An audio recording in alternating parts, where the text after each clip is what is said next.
Hola a todos y todas. Hace mucho que no me pasaba yo por aquí, pero mucho años, yo creo, que al menos han pasado 2 años. Me vuelvo a pasar porque ahora que tengo un poquito más de tiempo, voy a haceros diferentes vídeos, uno con una escobillita muy simple de farruca, otras cositas de soleá por bulerías, incluso alguna cosita de caña. Pero todo a su tiempo, porque tengo que tener tiempo material para poder grabaroslo bien como hacía en los otros tutoriales. Espero que estéis bien. Seguir, compartir, tocar a la campanita, que ya no me acuerdo ni cómo era. Tenemos canal de TikTok, seguirnos en el Insta y muchas novedades que vamos a ir publicando. Porque es material que os va a ayudar y os va a servir si sois bailarines, como si dais clases, como si lo que queréis es trabajar en casa y no tenéis tiempo de ir a una escuela. Más cositas que os iremos diciendo porque vamos a sacar unos cursos de formación larguitos para que tengáis material y podáis ejecutarlo correctamente y que no sufráis a la hora de montar una coreografía. Pero todo eso ya se andará, ¿vale? Ahora vamos a haceros una cosita muy pequeñita por farruca, ¿vale? Y ya os digo que iremos montando más cositas, intentaré colgar cositas más a menudo ahora ya, ¿vale? Bueno, seguidnos.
Siete, 8, 2, 3, 2, 3 y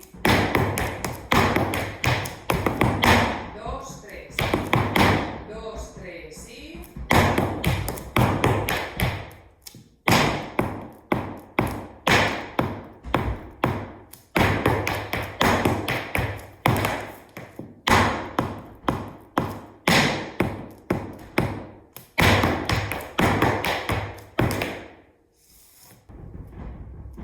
1, 2,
las flats